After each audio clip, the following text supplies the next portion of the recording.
Masquerade. This is Montreal by Night. The beginning of our scene will take place aboard the Hammer, the haven of one Jacob Burns. He is currently sitting with his ghouls going over some of the very interesting changes that has been taking place in Montreal, all the new developments that has currently had this aspiring priest with the most serious of headaches, if the undead form could experience such a thing. And then a phone call comes in. Jacob grabs it. What? Terribly sorry. Did I catch you at a bad time? Mr. Green. Yes, Mr. Green, is that you? Yes, that is correct. I can always call back. I just... No, sir. Forgive me.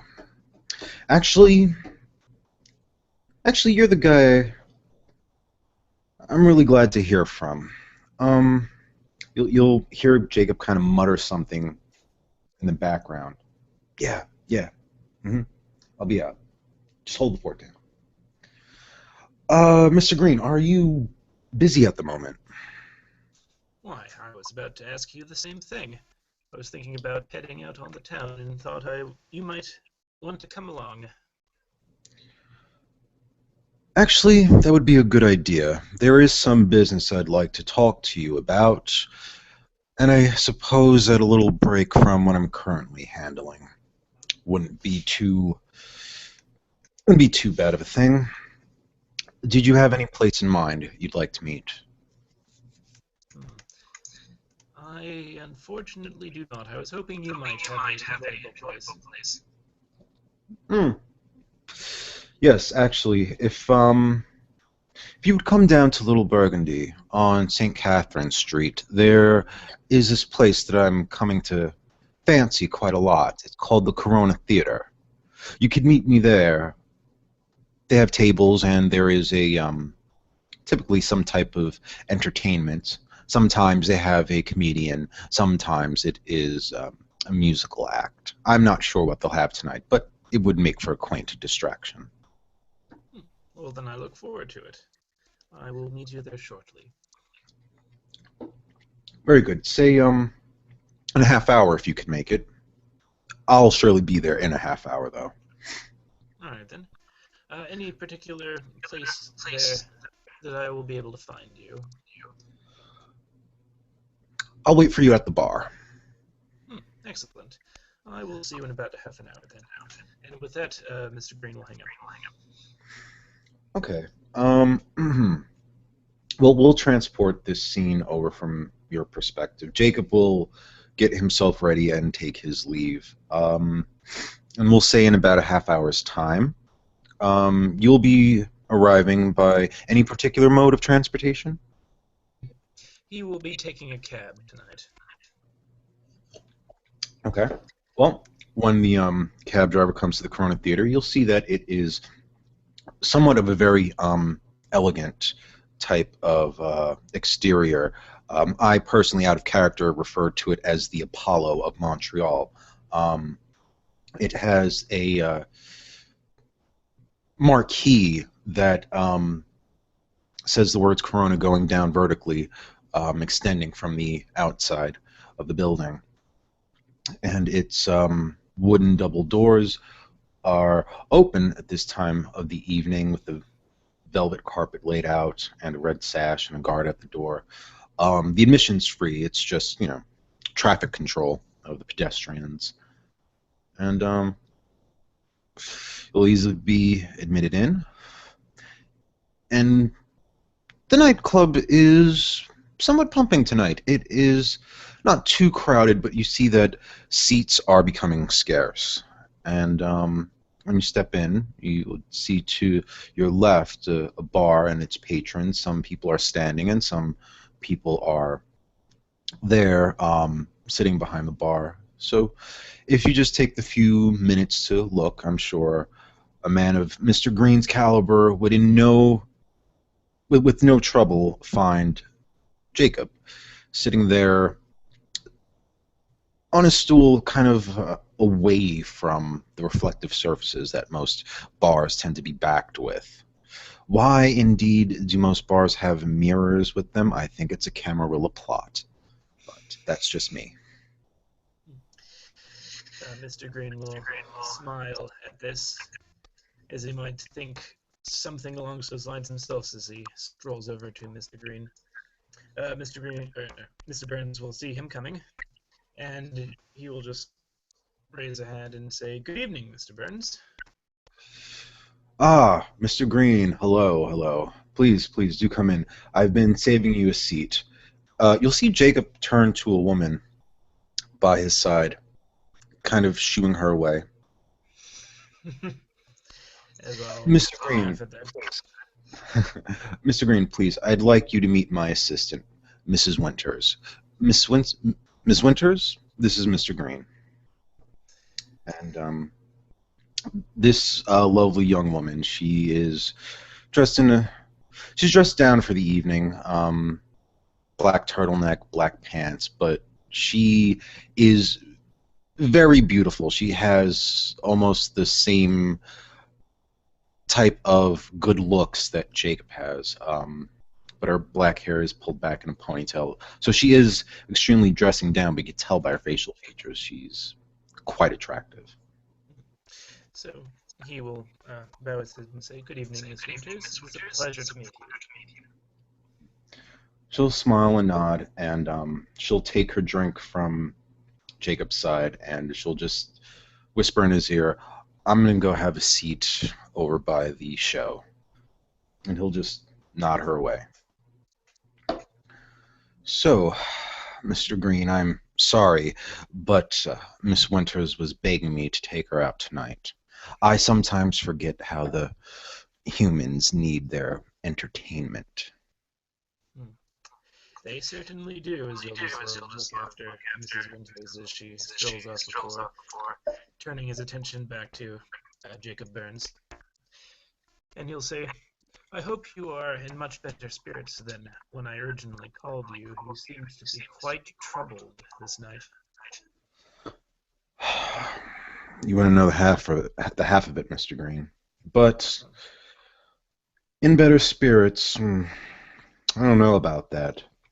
However, it is nice to have your personage with me, a fellow, and Jacob looks left and right, leaning into you, fellow Cainite that could talk these matters with. Ghouls just don't get it. That is their unfortunate burden of being lowly mortals.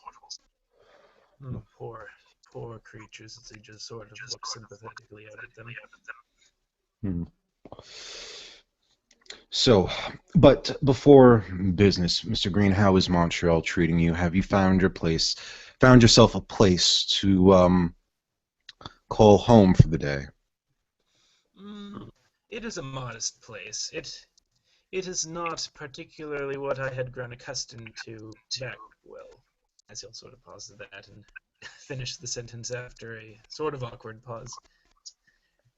From my more social days prior to Montreal, but it keeps me out of the sun. I'm able to still my tools of the trade there, and I have got an eye on a potential source of easy blood. It's a very lovely neighborhood. You can hear the gunshots nightly. Yes, the gunshots. How the mortals can take care of themselves. It's a security system all in of its own. It is. Well, I'm pretty sure you're just interested in what's been bugging me. And it's something that... No, do go on. Well, my original means of calling you is that I have had such little contact with the good folk of Montreal. I was wondering perhaps if there might be any particular events that you know of going up so that I might be able to familiarize myself more with our group. Events? I'm supposing you might mean our more Hmm. social, religious aspect of events, yes? Yes, yes, it has been quite a while since I had been able to attend any matters of ceremony, and I was hoping that it hadn't been too far in the year that this diocese has not completed some of their more routine rite. Hmm. Well, I could tell you this much. At the moment, there's nothing familiar with me that's on the calendar, however. There is a little game that I've been cooking up. One that, if I can get all the packs to agree with, I'd like to present to the Archbishop to educate, to be the arbiter of something for all of us to, how do I put this, solidify our brotherly bonds. Go on. hmm Well, have you ever seen the movie The Hunger Games? As you will see that smile just slowly spread across his face. Go on. Hmm. Before I do go on, maybe we should move somewhere a little bit more private. Jacob is going to get up from The his seat. suspense, Mr. Burns. The suspense. It's well worth it. It's well worth it. I assure you. As Jacob is he. going to. Oh, Mhm. sorry. As he's basically getting up with Jacob. He's Jacob's just going to kind of take a few paces around the club, looking for what might be a VIP section, and he'll go up to one of the security guards and just haggle with them for a little bit. Even slip him like a $50 bill. Just tell him that me and my friend, we just need a place to talk. It's nothing. Given the various powers between these two Cainites, it really wouldn't be a problem for them to secure a small VIP section, just a booth away from the other rabble and patrons of it. And taking a seat on a luscious, let's say, purple velvet couch with a nice table there with a card that says reserved. Well, so what I had in mind is something to exercise our control over our own hunger. You've, I'm hoping, have at least brushed with your beast once or twice before in the past when you've found yourself hungry and without your staple diet, yes? You'll see that his enthusiasm sort of wanes a little bit as he takes on a very passive face and just nods his head. Hmm. Well, we've all been there. And it is a dire situation to be in when a Cainite is hungry and his blood supply is low. What's more dire is when it is multiple Cainites that are hungry and there's a mission objective before them. In exercise, in controlling our hunger and focusing on the objective ahead, is something I believe we as Cainites should strive to learn how to deal with it and how to put it aside. However, this being said, some of us Cainites exercise control, while some of the rest of us exercise a certain predatory instinct. I've seen the Archbishop, how she enjoys seeing combatants in an arena. So, putting the two together, I propose a candidate from each pack, and if one happens to be packless, if they wish to voluntarily represent themselves, we enter into a set arena, perhaps a warehouse, perhaps the sewers, a parking lot, whatever we need away from prying eyes. These combatants, armed only with a stake, are bled into half of their reserves, and all the other witnesses, the spectators of sorts, will be enjoying the sight, but as well on guard to make sure that the participants do not get too out of control. The winner of the Hunger Game will be he who is last left standing, and they will have to be, well, they will have to exercise their best discretions not to use up all their blood too soon.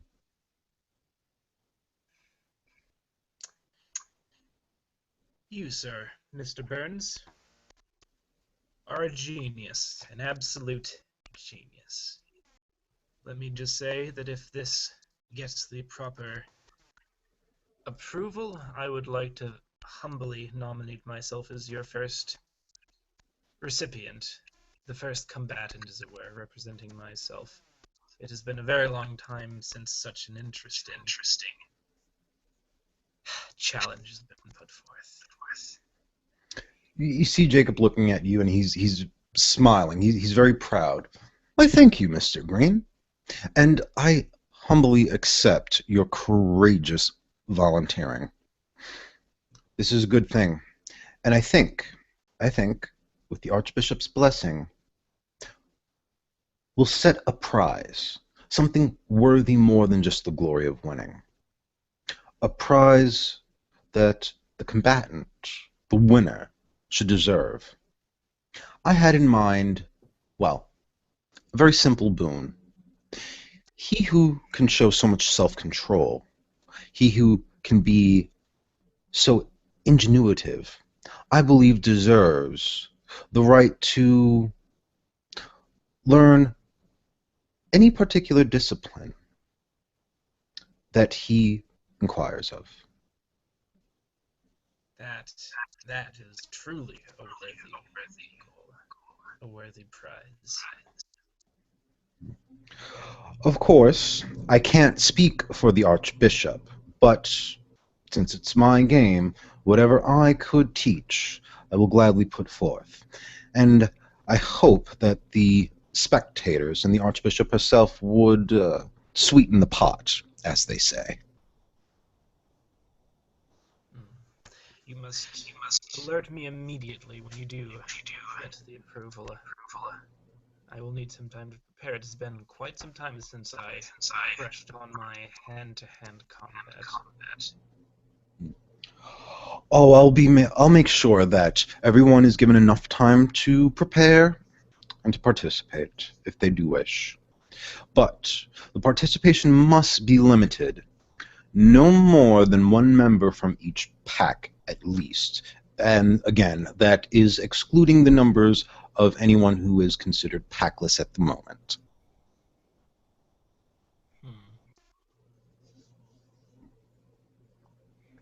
But yes. However, there are some, well, other events that aren't so much social events that are happening, Mr. Green. And this comes to the reason why I was glad at least to hear from you this evening.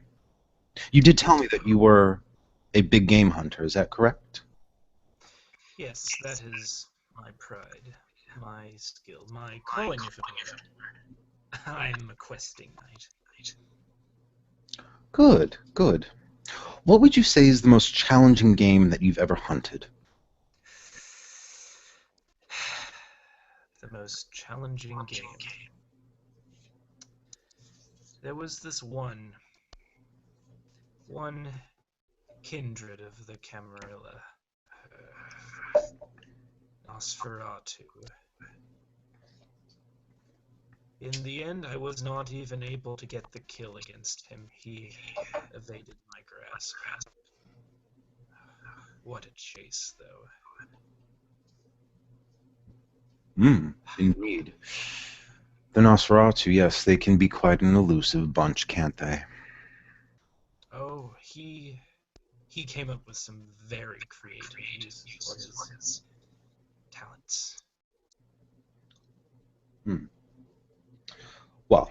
I put this question forth to you because I've come across some very interesting quarry. Hmm. The other night, I met two individuals. At first, they seemed like normal mortals. I met them in this burger joint not too far from here. Matter of fact, it's right across the street. Hmm. I do some business outside of the Hotel St. Denis. It's a place under my protection, a place that I'm trying to exercise some control over. Well, seeming like the tourists that they were, quite out-of-towners, they overheard me talking business about the hotel to the manager of this restaurant. So I said, yes, I do business out of the hotel. And they asked if I could help them get a room. And I did. But my Chloe, Miss Winters, had gotten a very strange feeling off of them. I never saw her like that before. It was once we were already in the hotel that she related to me that there was something strange about them, something that she only felt when she was around others of our kind. Now, keep in mind, again, I met them at this restaurant and I had seen them eat. Although, it's not quite unheard of canines being able to eat. Hmm. So I helped them acquire, as I promised them I would, acquire this room. And I let them take their time, settle in, and with my powers over darkness, I snuck into the room and I observed them. I saw them breathe. I saw them sleep. All habit signature of humans. Why, they even engaged in the human carnal affair, if you understand my drift. Oh, yes. Hmm. I rummaged through their belongings while they slept. Oddly enough, no IDs, just money, no check cashing, no traveler checks, very sparse belongings, except for a particular knife, which was very interesting, but it was so dark I couldn't quite discern anything about it. I tried to take it and leave, to have it inspected later. Unfortunately, I was caught sneaking out. However, this woman, part of the pair, it was a man and a woman. This woman was very stern, wasn't scared, very demanding that I return her knife to her. And when she introduced herself to me, formally this time, she introduced herself as the Red Queen. I don't know if that means anything to you, but then she said that she serves the Father like all of us. Interesting. As I don't believe. Nah, he probably doesn't know anything about it. He does have a little bit of a cold, but Hmm. so he'll just sort of shake his head and say the name doesn't ring a bell. Well, now, I know that in the Sabbat we keep certain ghouls that are, well, in the family. Revenants, as they're called. Hmm. My ductus was once one. I wish to know the nature of these mortals, if that is what they are. Right now they are currently residing in my hotel for the next few days. And I was wondering, perhaps, since you are the big game hunter, if this was a quarry that might interest you. Oh, it is. if these mortals have something preternatural about them, it will be quite interesting to discover what they are. Did you get the feeling that their words rang true?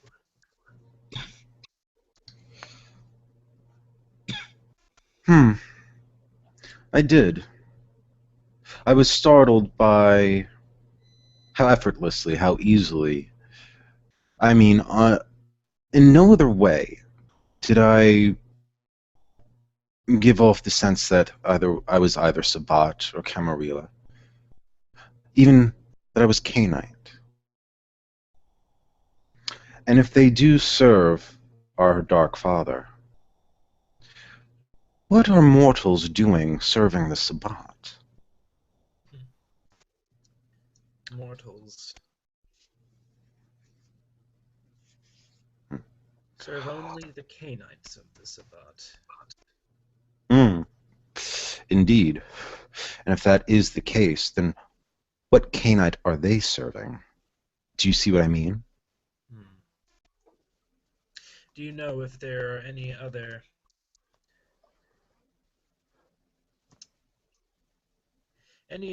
packs that are within Montreal that might have servants such as these?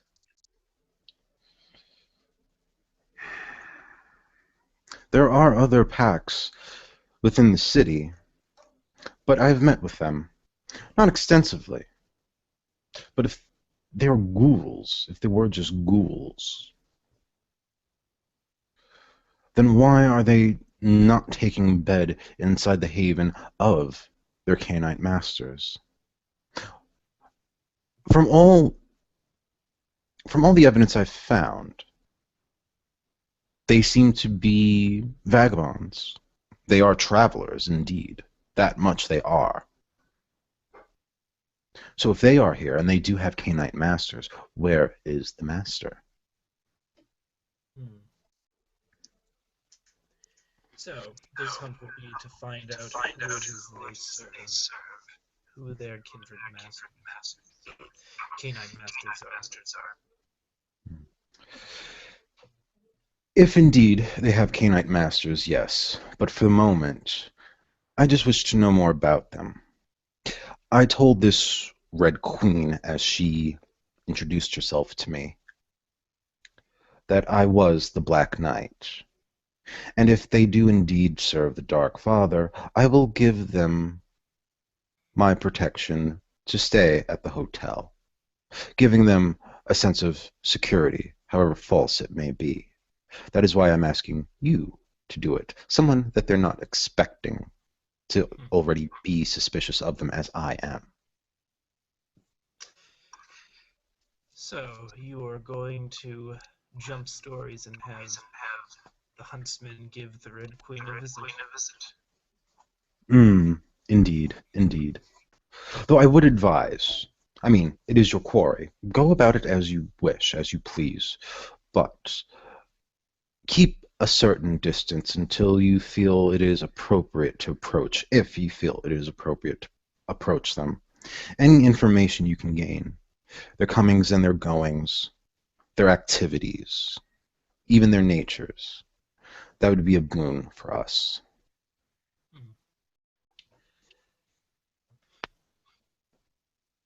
Hmm. It is my honor to serve the Sabbat and my fellow brothers and sisters, fellow Cainites, in service to our Dark Father. Thank you, Mr. Green. For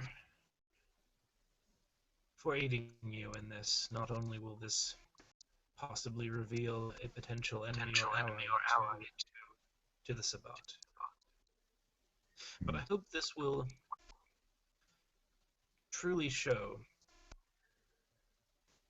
that I am a friend that can be relied upon.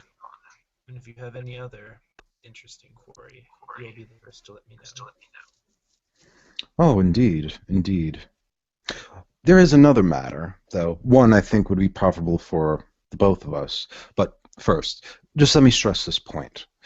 If at any point in your hunt of these two that you find that you need to resort to violence, please do me the personal favor and keep it away from the Hotel St. Denis. As a knight, especially a knight that is on the path of honorable accord, my promises are ironclad, and I've already promised that I wouldn't bring any more trouble to the hotel that it has already endured.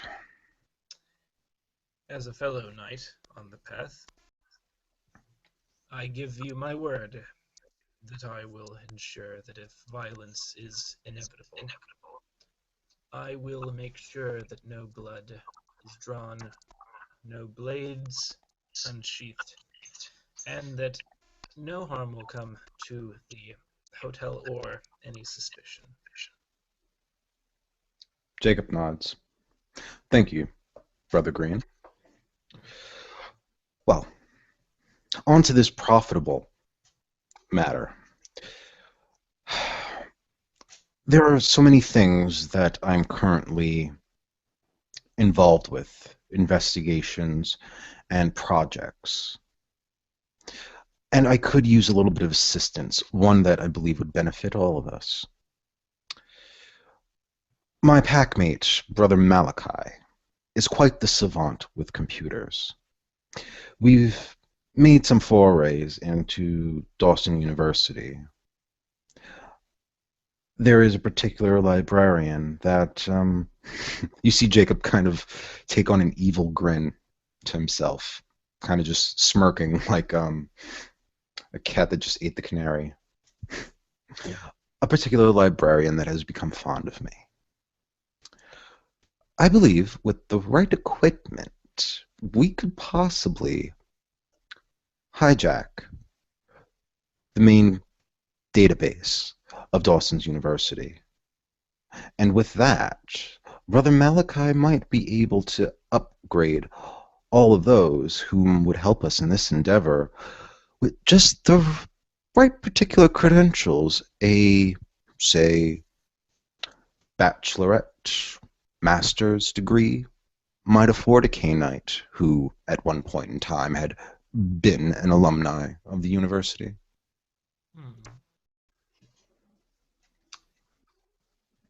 So, how will I assist in this little endeavor? Do you need someone to keep a lookout, to clean up any loose ends that should crop up? Oh no! Quite much more simply. We need hardware, computer hardware, and I'm sure he's busying himself finding whatever he could. But if you happen to find any opportunity, clean computers that could be thrown away, or if not clean, at least that are of optimal efficiency. And if it must incriminate someone, oh well, at least someone that is not connected to your own self that would suffer and cause you any harm. Very well. I will keep an eye out, and if I'm able to find the computers you need, I will be sure to secure them in the name of the spot. Very well. But I have already asked very much of you tonight, Mr. Green. Is there anything I can do for you?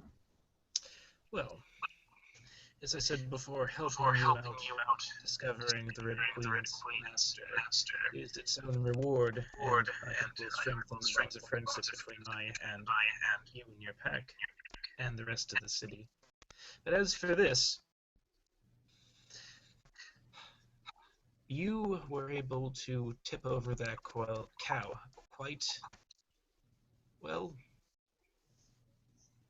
You were able to show a very, very strong aptitude for strength.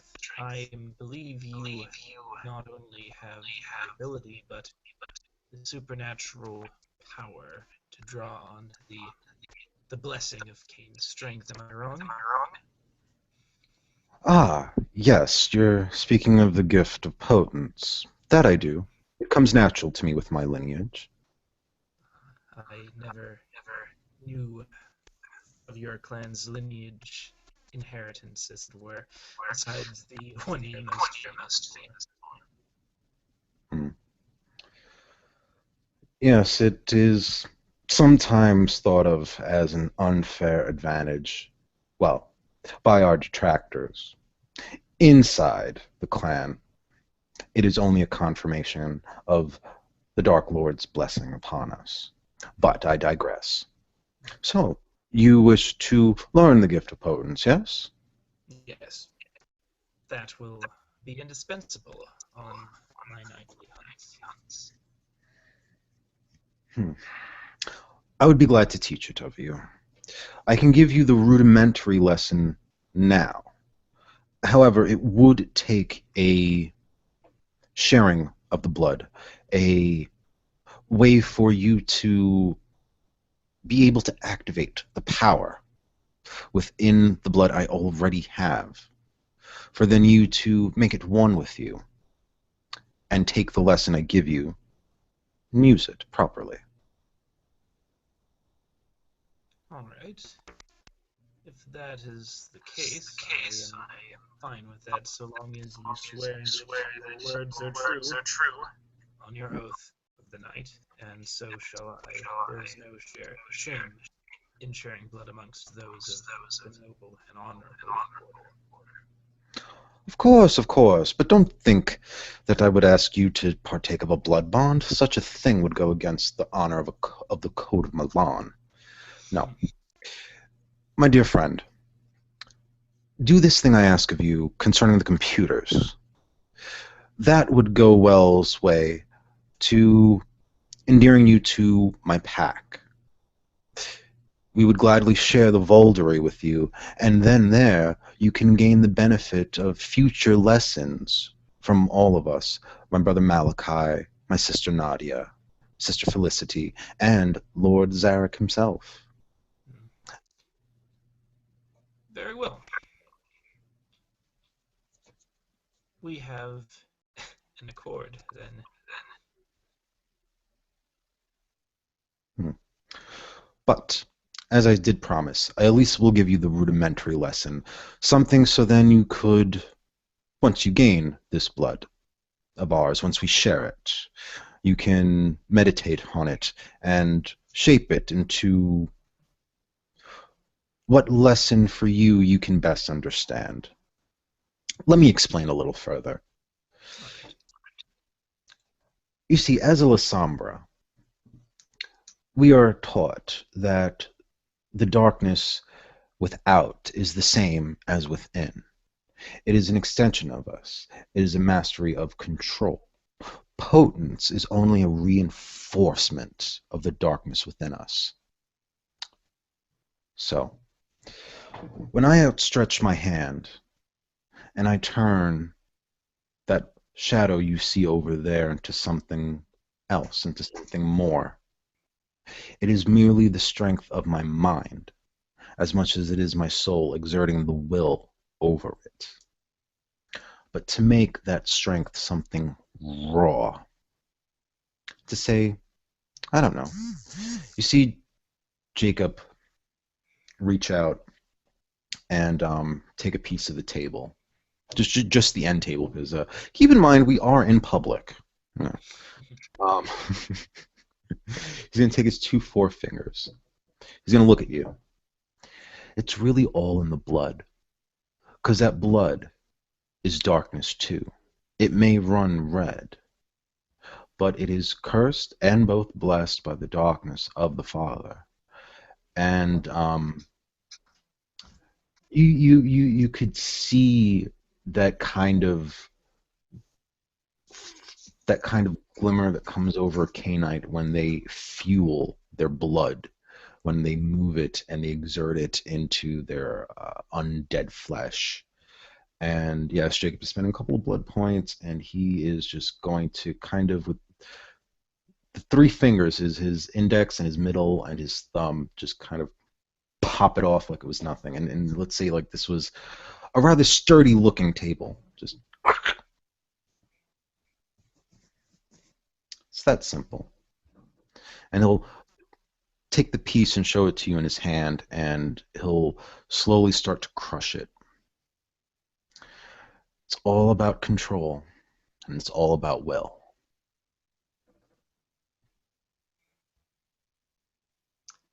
Glorious.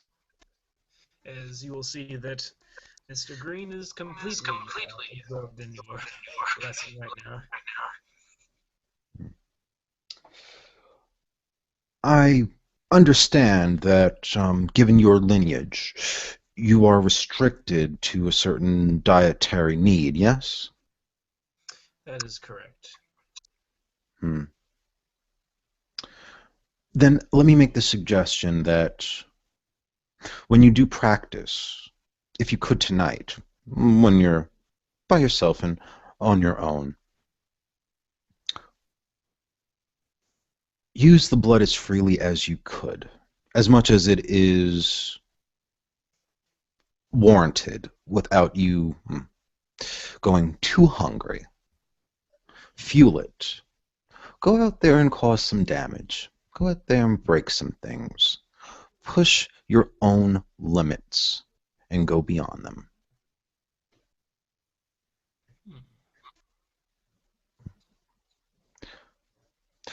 But you know what? Come to think of it, you see Jacob kind of just wrap the table beneath his fingers. He's going to pull out a pen, write an address down for you. This place is just across the street and down the block. There's a gym over there called Hot Studio. Me and Miss Winters got ourselves a membership there. Give me a couple of nights, and I'll work some of the night staff over. Come by. Maybe me and you can have a little bit of a training session, something a little bit more formal if wanton destruction isn't your taste. Fun and games have their place, but I may be of the old school mentality of the sporting chance, as it were. It's a concept that my sire, well, as you'll see him get a little awkward there again, remembering his progenitor. It's something that was instilled into me to a T. And is responsible for the Cainite I am tonight. A sporting chance. I can understand that. Tell me, Mr. Green, what kind of weapons do you use when you hunt? I use what, as you'll smirk again, remembering, what was once described to me as the modern-day sword, the symbol of authority of power in our modern age, not some flimsy pistol that any thug can find, no machine gun that a man with no honor brings and causes mayhem in order to fulfill some wantonness. So I use the huntsman's gun, the rifle, the scope, the precise aim, the specific bullet, the gun that you have to shoot once and your shot doesn't miss. That is my weapon of choice. That's a fine weapon indeed. But I think I have the perfect challenge for you then.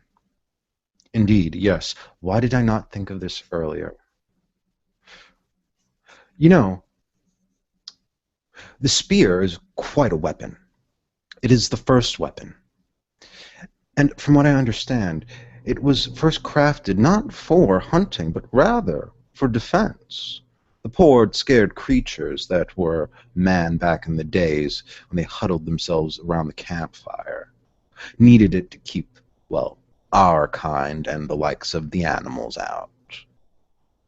But one day, they started learning that it could be turned offensive. You know, the best javelin thrower could throw a javelin quite far, catching his prey from some distance away. It takes a lot of strength to do that. Perhaps one day you and I should go out hunting, old school style, with some javelins. Yes? That sounds absolutely delightful, Mr. Burns. It would really put the potents to the test. And would be uh, somewhat of an exercise of nostalgia, as it were. Mm, indeed. I like it. That is a fantastic idea. Good. I'm glad you agree. By the way, I'll let you in on this too. The Archbishop has mentioned that she has some plans in the future. She didn't let me know when, but she's targeting one of the surrounding cities that belong to our foe. Hmm. I'm not sure who will join us when we go, but I hope you will be there. I'd like to find those who will be committed already to joining us when we enter our target. The target itself is not quite known to me, but the moment I know who is willing to go, I'd like to make some intensive cooperative training for all of us. I don't want to see any of my brothers or sisters fall when the day comes. Hmm. As you'll see, Mr. Green's enthusiasm somewhat drain again at the mention of this hypothetical invasion, as he'll just say, a hunt is one thing, but an invasion, that... We are going to need a lot more than able-bodied soldiers if we're going to take a city. Oh, of course. Of course. There would be a lot of preparation we'd need. Equipment, practical training, not just fighting. Stealth, subterfuge, guile, intelligence, everything.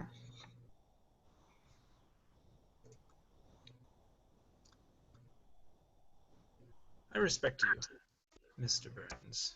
Out of all the Cainites that I've met in the city, you and, quite possibly, the good doctor seem to have the most wisdom of the bunch so far. You may be, you may like to have fun, but your words ring true, and I can respect a person like that. And most of all, you have been true to your word. You flatter me, Mr. Green, but I do appreciate it. Wisdom, I'm not sure if that's what I have, but I do have drive and a sense of duty. I personally cannot let my Archbishop down. If she calls for a crusade, I must answer. And so shall I. And it's because of that that I must warn you that, just like that Nosferatu, fighting the Camarilla will be something unlike anything a warrior of Caine will ever have experienced before. This wouldn't be just fighting against a foolish group of them that try to slowly weave their roots into a Sabbat deicide. This would be attacking the tower itself. It will be unlike anything. Indeed. It would be too easy if our enemies met us on the battlefield. That is something I don't expect they will do. Oh, they won't. They won't. Hmm. They will use what they do best. They will use their resources. It will be a war of attrition.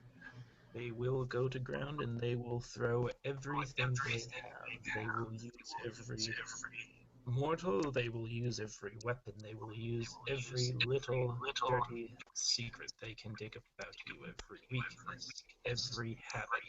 They will even specifically target your path. They will try to break you, because that is what the Camarilla is. You see Jacob kind of We lean back, don't. crossing his arms. You know, that brings me to something else. This is just an idea I was throwing around in my head. Just in case, if they were to strike first, and I'm only hypothesizing. You know what the city could use? Minotaurs. No. Besides that, it could use something like an Elysium. Not quite an Elysium. Something I would like to think of as an embassy. We've already discussed the matter of new Cainites arriving in the city, packless, unsure of where to stay. They come and go, introducing themselves as they do, but without any kind of verification. I'm not trying to raise a flag of fright here by saying that anyone new in the city could be an infiltrator, but it is a possibility that shouldn't be ignored. I agree. What if, let's say for example, this theater, for example, was our embassy? We could play the ruse that it was an Elysium, but it being a target that no one of us truly would lose anything if for some reason it disappeared in a fire or a bombing or what have you. But at least somewhere where any outsider would think that this is the place to go to ingratiate themselves. And I stress this point very much, if with the cooperation with all other Sabbat, all of the packs, if we were to take such a place in our care to monitor the comings and the goings of the Cainites that enter, then it is a place where we can vet the newcomers of the city. That is a very, very interesting idea. We would need to have the proper word of mouth in order to spread news of this place. One of Indeed. the things I've discovered is that this diocese is not the most interconnected as some of the other ones I've heard about. Mm. And for security matters, that can be a good thing. And that is why this false Elysium, I believe, in my opinion, would be a good idea. You see, around such a place, it could... How do I put this? Well, we could set the tone of the first impression.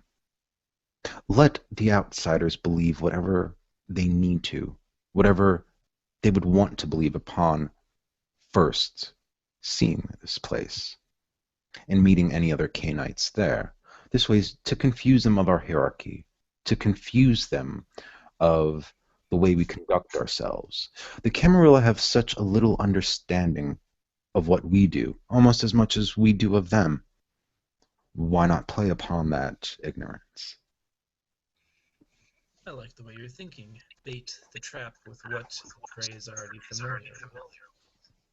Mm-hmm. When a Cainite goes into a city looking to hunt, they normally look for bodies, places that are easy to feed and where feeding is plentiful. So typically nightclubs, slums, whatever have you that stays away from prying eyes or what mocks the vampiric nature, such as S&M clubs and that sort of thing.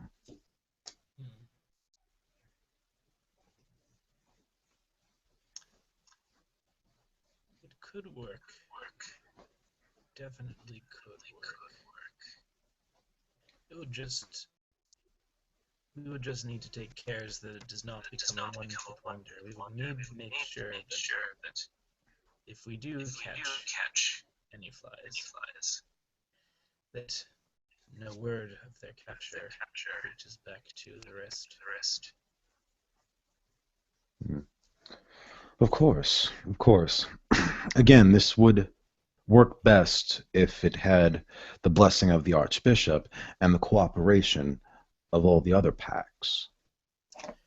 I think we could create something very unique if we were able to bring to bear all of the pack's talents in this little trap of ours. Which I say of yours. You are the ones who have come up with this idea. I really have no any credit for it. Oh, I don't look for the glory of having it named after me or taking the credit for it. It is simply another security measure I think would help keep the city stabilized. I see no reason why the Archbishop would be against it. I definitely would give you my support. I thank you, Mr. Green. And at that moment, you can kind of hear a little bit of a commotion going over to our side. Um, you'll see that Miss Winters is kind of arguing with the security guard that let us into the VIP spot. You can overhear her saying, "But I know him. That's my boss. Oh, come on!" She's trying to catch Mr. Burns' attention.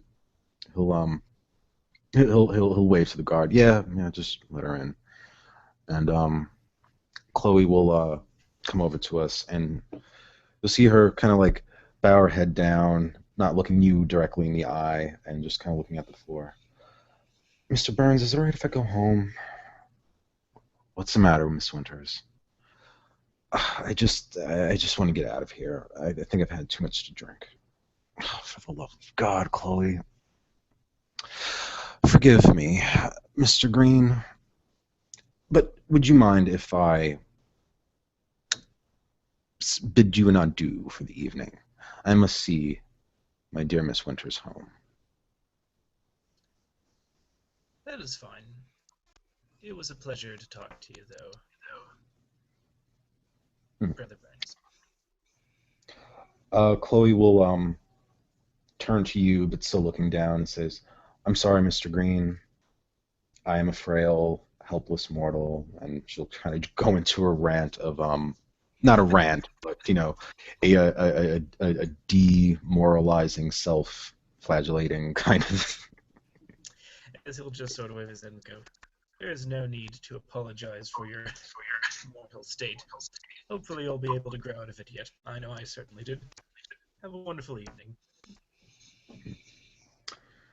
And Jacob will just look at you, and well, he'll get up and he'll just say, "Is have you fed yet? Is there anyone I could help you procure that would fit your tastes? Before I leave, I would feel bad to send you home Oh, it on an is empty fine. Truly, I doubt anyone here would be able to match my palate. I could always pick up a bite on the way home very easily with where I'm staying right now. Very well, Mr. Green.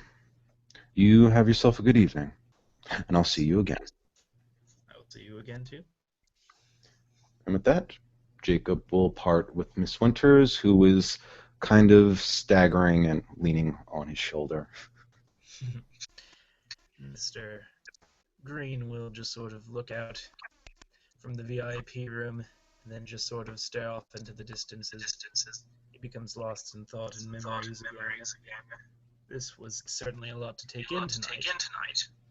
And now he finds that his own mood has sort of gone down as he remembers what a Camarilla city raid is truly like. Especially one that you don't win. With that, our scene ends.